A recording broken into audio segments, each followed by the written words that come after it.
Okay, hi everybody. Thank you for joining us today. I'm Sarah Hood. I lead sales and marketing at Unifeye, and I'm just going to kick us off with a couple of quick introductions. We have a few people still rolling in, but we want to keep to time. So first of all, let me introduce Bianca and Roman. If we just skip over to the next slide. Bianca is our CDO and Roman is our head of architecture here at Unifeye. Both are Databricks champions, so what they don't know about Databricks isn't worth knowing. You're going to be in very safe hands for the next 45 minutes or so. And just very quickly, I just wanted to let you know who Unifeye is. So Unifeye is a pure play Databricks partner. So while we have deep expertise across cloud platforms and other data platforms, we focus solely on implementing Databricks technology. We've got 4 Databricks champions in the team, and we are a team of highly certified, highly Databricks certified engineers and architects. Our industry specialisms, where we have the deepest expertise, is around media and retail, public sector and financial services, but we do have experience across a number of other industries too. And something that you're going to hear a little bit more about today is some of our pre-built accelerators, because we are a Databricks partner that is focused on delivering value very quickly for our clients. So we have built solutions that enable this to really speed up implementation so that you can see return on your Databricks investment much quicker. If you have any questions about who Unifeye is throughout the session, please drop some questions in the chat. If you'd like to engage with us throughout the session, please drop some questions in the chat, and we can cover off Q&A either throughout or towards the end. Okay, I'm going to hand over to Roman, who's going to start talking about how we build trust in our data. Yeah, thank you, Sarah. Thanks for the introduction. Thank you, everyone. So I mentioned, so Raman Gupta, I'm a head of architecture. So I'll start with the first opportunity. Yeah, building trust in your data. Yeah. So today the biggest problem, okay, why everyone is talking about the trust in the data, because the data is there in the legacy warehouses or the legacy pipelines, but there is no governance.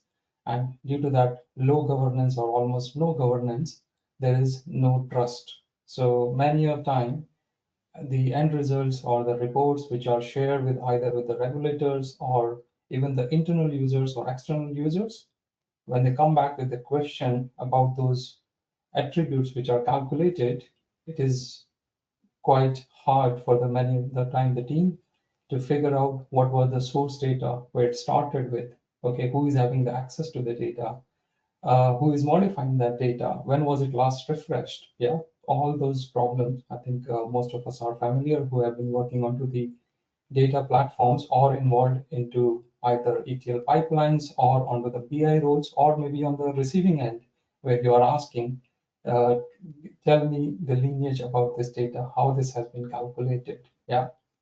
So the moment if the team is taking longer to answer those questions, the receiver definitely have a very low trust in the data, because it is very hard to prove what you are showing is the real value. Yeah.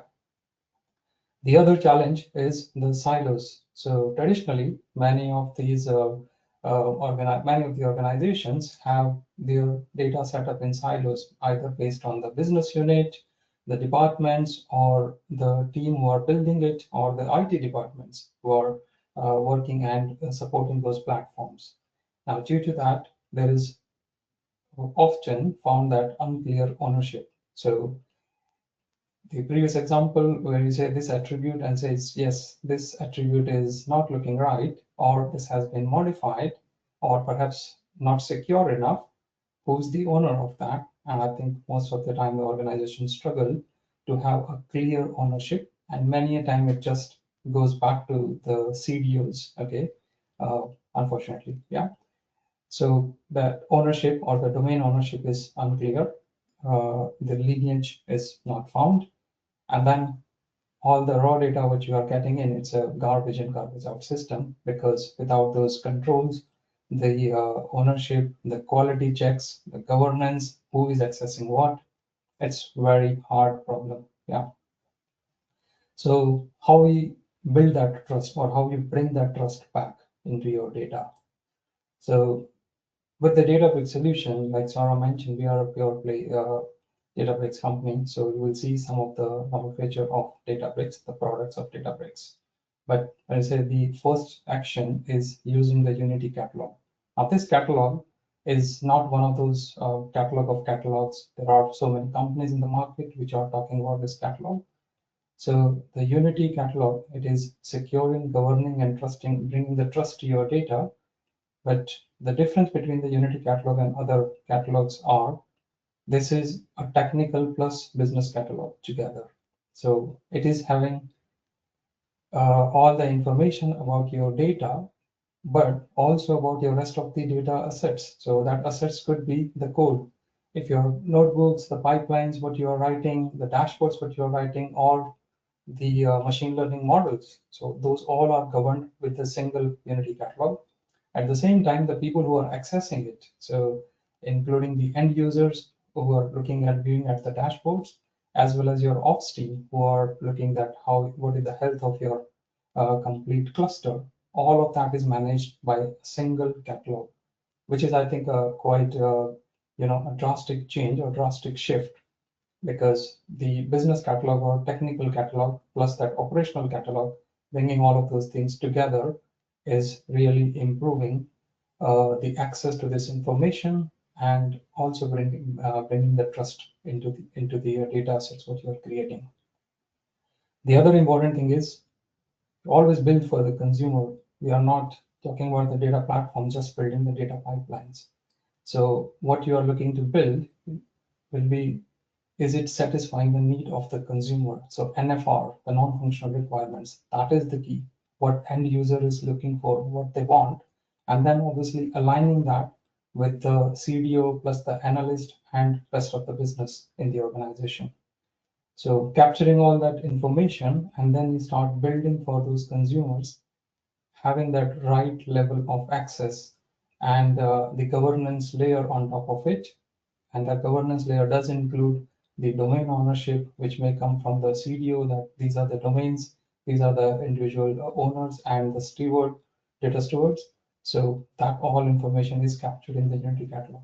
The other nice feature of the Unity catalog is you can capture all those non-technical information about every asset that you are building, and it has a Unity catalog is AI integrated, which means it suggests the auto description for your tables, for your data, because it is looking at the data, looking through the data, and then suggests you what this data hold. And you can always teach it by suggesting that, hey, customer ID is the same as a customer ID. Okay, those kind of information can be fed into it. So a single catalog to bring your technical business metadata and the operational metadata together. So that's the first opportunity we're looking at. I'll just move to the second one. Okay, we spoke about the Unity catalog, how we build the trust, we capture the opportunity from the end users, but most of the organization, they are having their legacy architecture, yeah, and the moment this, and they are all willing to modernize their architecture, but why to modernize? First is all legacy systems are quite expensive to run. Yeah. Without taking any name of those cloud warehouse technologies, we all know that the challenge was with the vendors locking in. So because they are locked in, it is very hard to come out of the legacy code which has been written. So migration always sounds scary. Everyone is worried when we start doing the migration while continuing our business, whether they should be going with the migration first, modernization later, or migration while modernization, or just doing the modernization. So various approaches, but which way to go to, yeah? How to begin that journey of doing these migrations from any legacy system and looking to modernizing your architecture. So the actions to take is the Databricks Lakehouse, which provides you almost every product is an open source, okay, which means when you're bringing the data, you're not doing any vendor locking. When you're bringing all your data, it's a one version of truth, no silos. So the point which we discussed in the first opportunity as well, the silos, the departmental silos. So that can be broken by bringing the data into a single lake house. And don't get me wrong that when we say single lake house, it's not that you can't implement the data mesh, the modern paradigms, where you still not want to have the centralized one, the federated architecture. This is all about you bring your data, and through the Unity catalog, you will have all kind of a governance. Still, you will have your departmental boundaries, the business unit boundaries, via the, let's say, start with the storage layer or via the controls, the access layers. All of that is still governed. It is the fact is that this is a one version where you have the data, which means it will make it very easy if you want to share the data and with the list privilege principle. Yeah. The approach is the following is the crawl, walk, and run. So if the migration sounds scary, don't just start buying the new technology and just start migrating everything over there. With the Databricks, you will always start with the layer of Unity catalog. It is, let's say, the federated. You are still federating all your data from your past warehouse, old warehouse, but you will gradually start moving those your end users to the Databricks. So that's the crawl. No data has been moved. The walk is, okay, gradually you may start copying over your existing data from the warehouse into the Databricks. With the likes of tables and the materialized view, you are actually building and start using the compute of Databricks.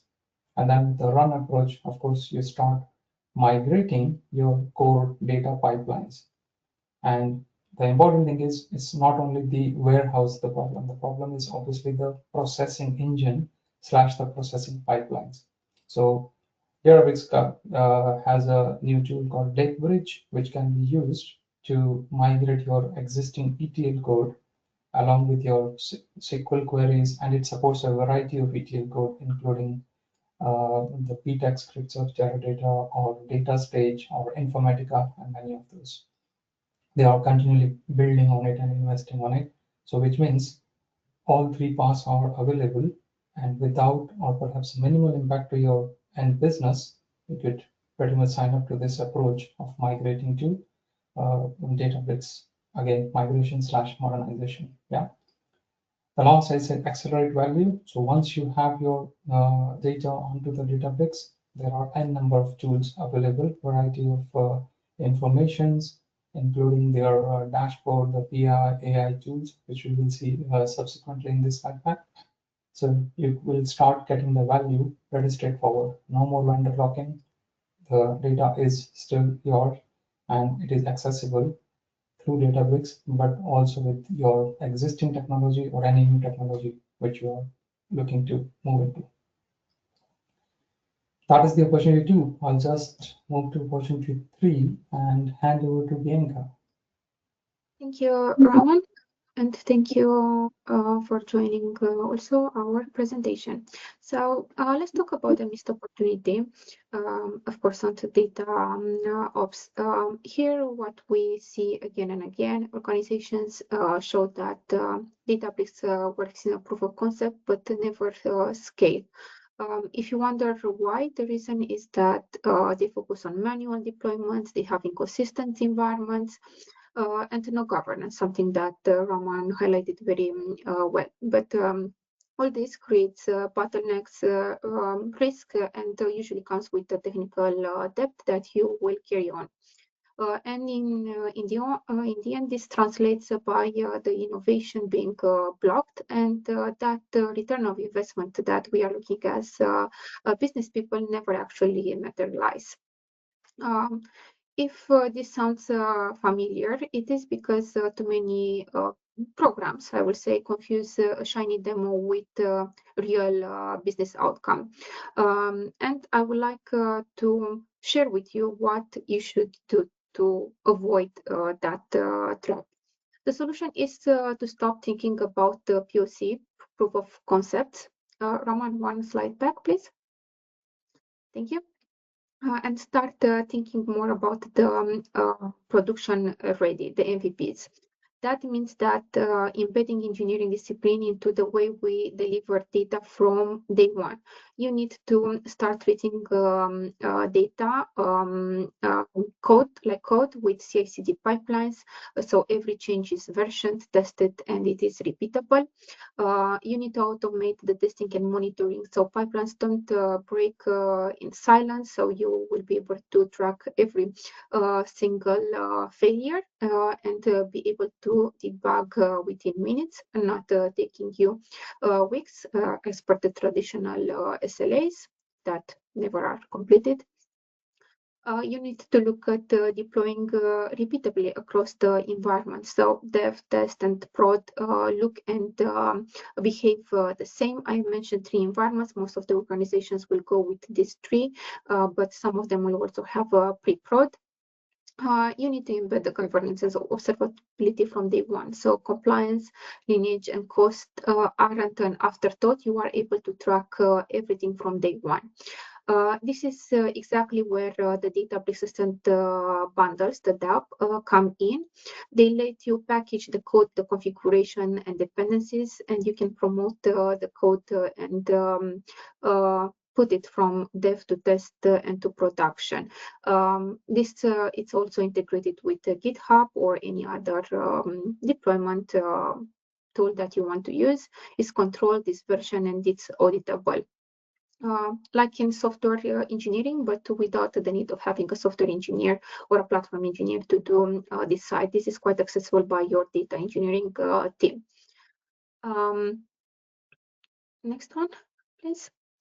I would like you to take also some action points, but also I will embed also the Unifeye approach. I would like to say that at Unifeye, we made this our default operating model. We don't do fragile POCs. Instead, we stand up production-ready Databricks environments in a matter of 1 hour. So we are not talking about weeks. We deploy the 3 environments, the dev, the test, and prov, and we are giving you a clear path from experimentation to scaling. One central metastore for the governance, so we ensure consistent permissions, lineage, and access control across the estate. The 3 workspaces are connected, so you can move all the code models and jobs smoothly through the life cycle. From there, we embed the data ops practices. As I mentioned, the pre-built workflow for CI/CD pipelines, the Git ops integration, which means that the infrastructure changes are traceable and you can reverse back in case of disaster. We provide template deployments for Unity Catalog, Delta Life tables, and machine learning pipelines. So the best practices is baked in, as I said, from day one. And more than that, we provide the dashboards observability. So you can track the job health, the data quality, the cost, which is quite important, the performance. So the leaders know that the things are not just running, they actually add value very efficiently within the organization. Why this matter? Because once you have embedded all these practices, the organization is not blocked at the POC stage. Essentially, you reduce the risk, you avoid the technical debt, and give the executives the confidence that the solution that was adopted, it is going to scale and they can innovate further. So the business impact is quite clear. Instead of waiting, the traditional 6 months to show the return on investment, you can move the idea to the MVP and to the production in weeks. I would say developers move faster because the pipelines are automated. From compliance perspective, the governance is built in. The finance team can see the cost, so it's not hidden. And the business leaders can see that database is not just a lab tool. It's more than that. It's an enterprise platform that delivers business. I would like now to move on to the next section and to talk about AI. The title is quite clear. It says AI for everyone. The biggest gap we see is that AI often stays locked inside the data science teams. The handful of specialist experiments, while business users are left with dashboards that don't actually answer their questions fast enough. So what is the result? All the pressure is being put onto the technical teams, which they get swamped with requests, and the business can act fast enough.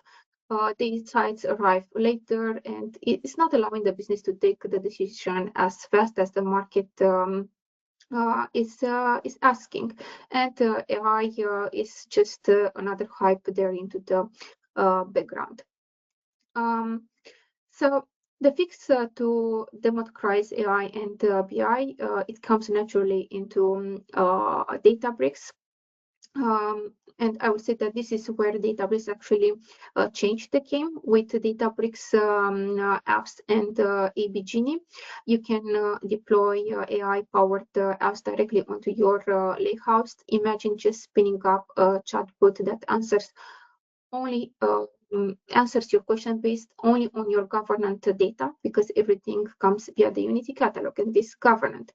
And with default AI functions like AI summarize or AI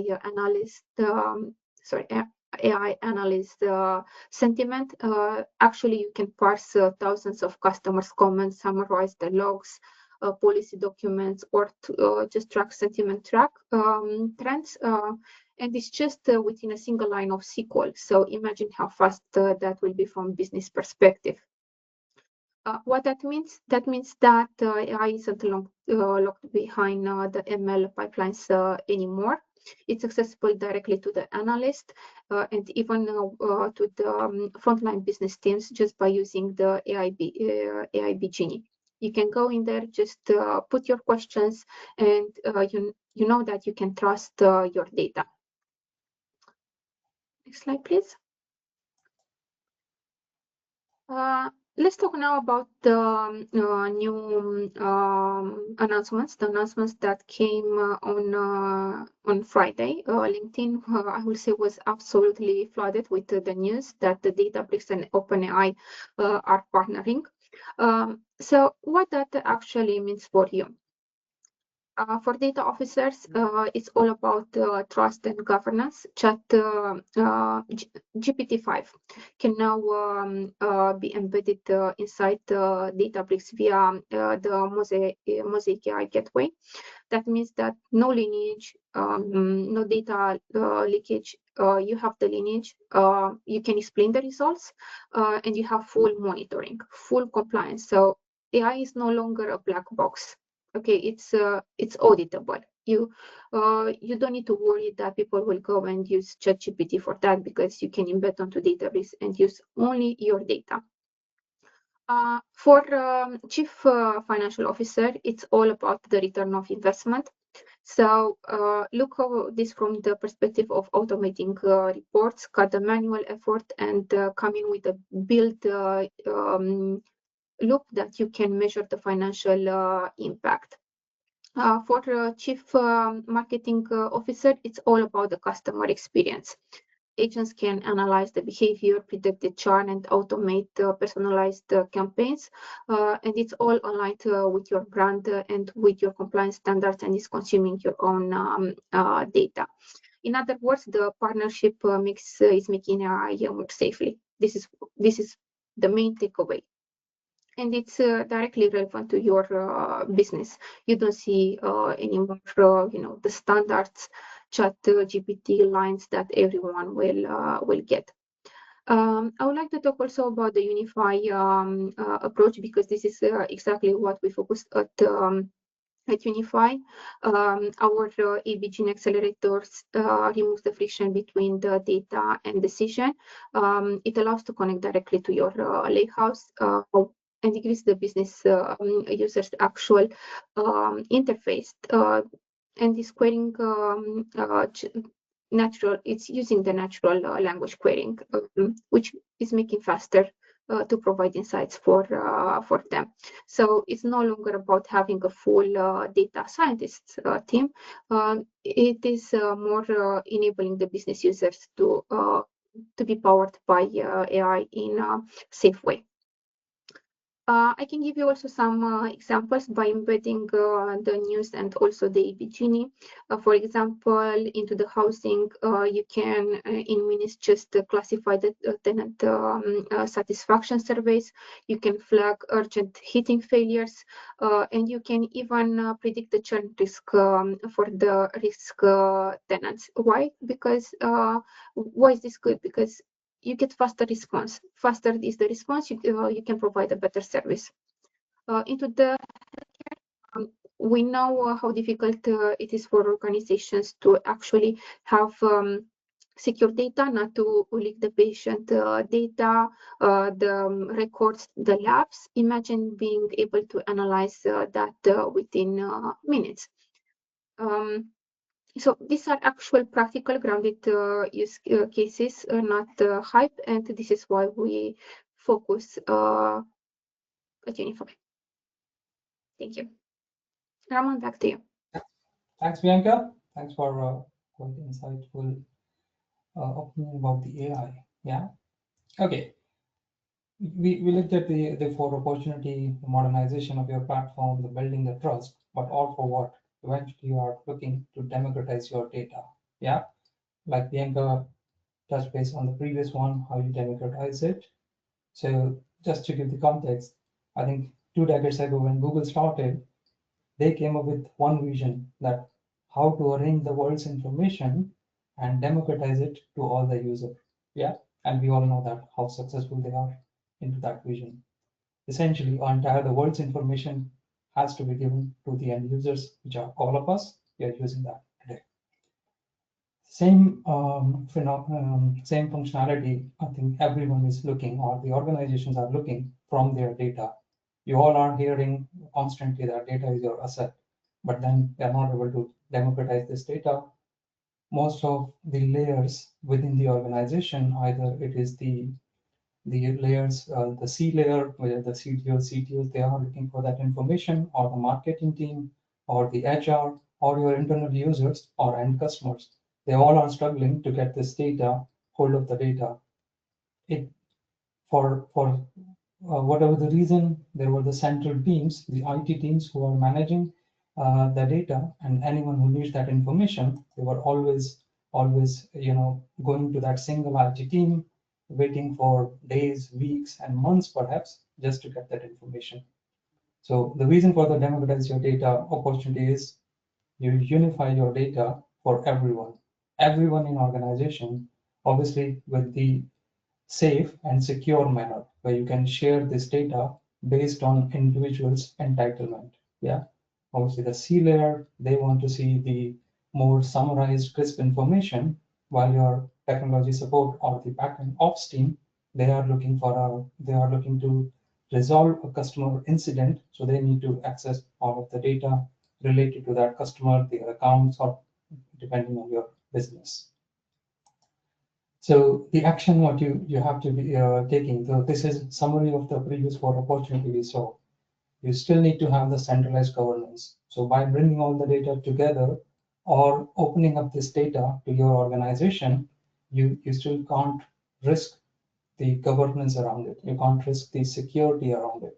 So the people, based on their entitlement, they should be able to see the data accordingly, be it the dashboards or the access through the SQL query, or the end user who are accessing the data via the applications, the web applications which are built on top of it, or the data is shared with the third parties, or even if you are putting the data on marketplace. So all of that governance is still very much the foundational pillar for it. Yeah, enable it for the universal consumption, as I said, internal or external. We still need to, or we are still looking to make this available to rest of the universe. Yeah, your universe, let's say. But are you looking for an opportunity where you say, okay, asking the data and get the answer? So that's the area. And again, going back to the Google vision of democratization, that's what they did. We just simply ask the question and get the answer.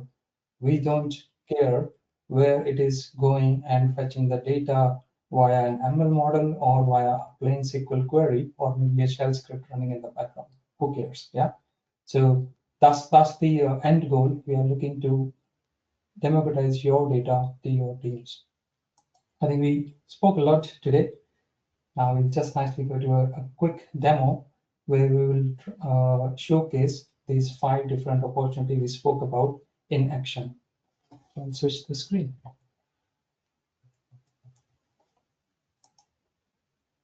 So this is our internal app we built. This is obviously for demonstration purpose. This app is completely built on Databricks. So all the data is in the Databricks in the Unity catalog governed by it. And this particular app is built using the Dash, if you've ever heard of the Dash framework. So that's where the data is. Now you could see this has all sort of a styling available. You could make it customized based on your needs. So the top bit, what you are seeing, it is showing that the key performance indicator. Then there are various filters. Based on the filters, all these graphs and the data on this that is changing is updating. And you may be wondering, okay, so what? This was anyway available through the many dashboards applications, yeah, like Power BI or Click. So yes, you are right. So this app is not only to bring and customize your dashboard, you could even invoke the other dashboard, which are already built. So this is the Databricks dashboard built into the Databricks, and you could invoke it, which means your analyst can still create those dashboards, but this is the application you would like to give it to the more non-technical users, yeah, the end business users, including your CTOs or C-layer, the CTOs who can come and look at all the stats what they want. The other important bit here is that you could create it for your internal ops team, yeah, the tools where they want to run the workflow, they refresh the data, or even look at the health of your cluster. So all of that can be showed into a one dashboard. And depending on the individual's need, you could create these multiple apps. And all of these apps are completely hosted on Databricks, which means you don't need to manage the infrastructure. It's a serverless compute where you're bringing this information. I think we spoke about the AI a lot, so we should not be skipping that bit. So this is where you say, okay, all of these dashboards are there, but I don't care about it. I want to ask the simple questions. Okay, have a chat interface. You could say these are the Genie spaces which are created based on the data what you want individual customer to see or individual end user to see. So they could interact with this data by the plain query, starting with the plain query, and they can go very deeper to say, tell me the top 100 customers by their spending. All of those will be available through this chat interface. The important bit here is that this app, even if you roll out and share it with your entire organization, was based on their entitlement on the data, they will be seeing this information. If they don't have access to this data via the Unity catalog, anyway, they can't see it. So depending on your role and your Unity catalog access, they are still kind of moved and respected into this application when it is shown. So this is a very quick showcasing that how you bring all your information, all your data sets together, and then you start democratizing this internally with your teams and the users. That is it. I think we'll just stop there now. I'll go back to the slides. Sorry. So that was it from the demo. And here is the quick recap. So the first opportunity to talk about using the Unity catalog to bring the governance, centralized governance to all your assets, not only the data, but also your code, the operations, the monitoring, all at one place. Yeah. Databricks is enabling that faster time to value.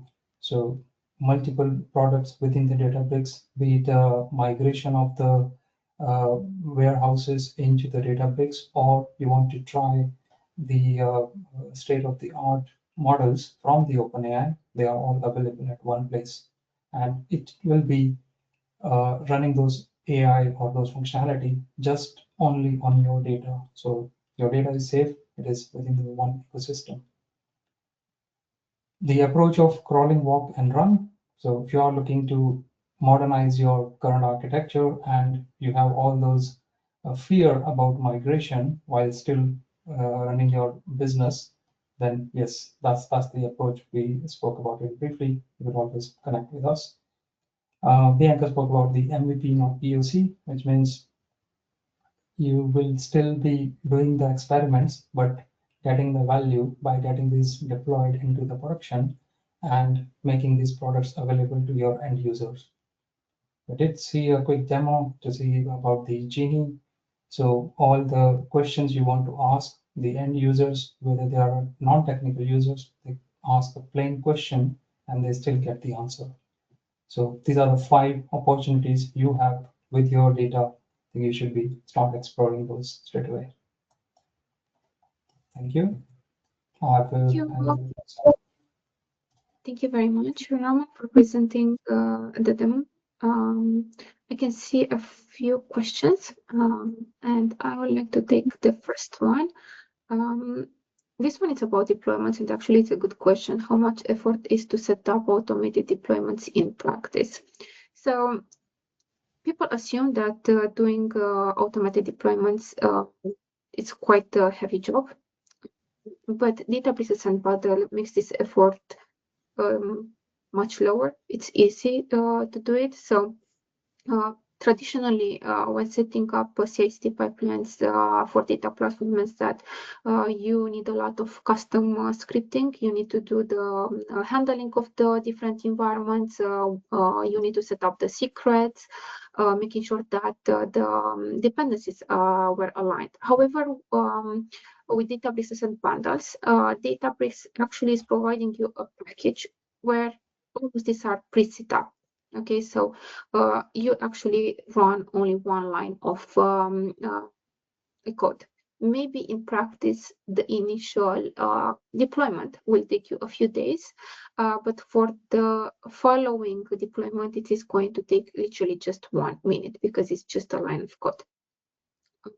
So you can use Databricks and bundles from the dashboards deployments for the Databricks apps, for the AB Genie configuration, for the SQL queries, the data live tables, and you can continue with the list. And Databricks is adding even more capability.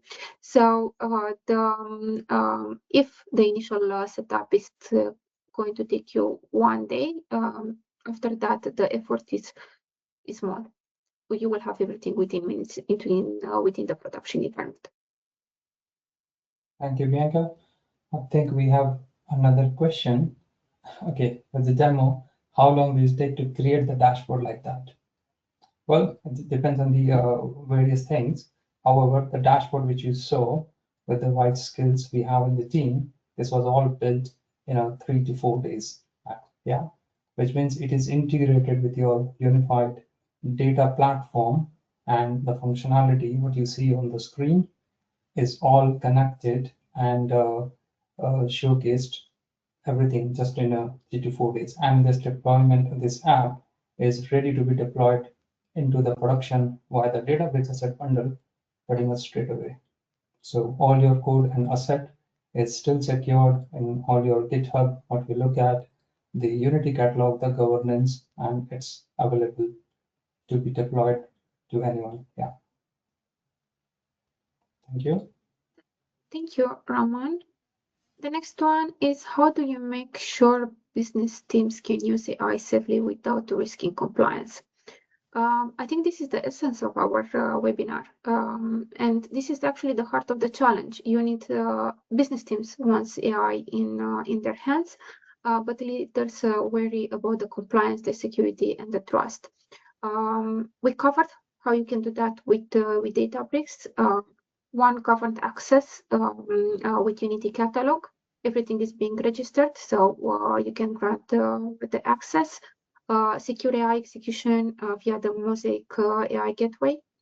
And with the built-in evaluation and the monitoring, Databricks provides the framework to evaluate everything that you do. So every AI function, from SQL functions to agent workflows, can be monitored, scored, and explained. That means your AI output auditable. It's not just magic answers. So this is how you democratize AI without using the control. I hope that answered the question. I think, Bianca, there's another question. Perhaps you would like to take that one. I'm quite concerned about sovereignty of the data. I like the idea of running LLMs, but can't use US-based services. So what is available currently in US will be make eventually available also in Europe. They will start most likely into preview, but preview is good enough actually to showcase and start building the capability. So you can run models inside your tenancy.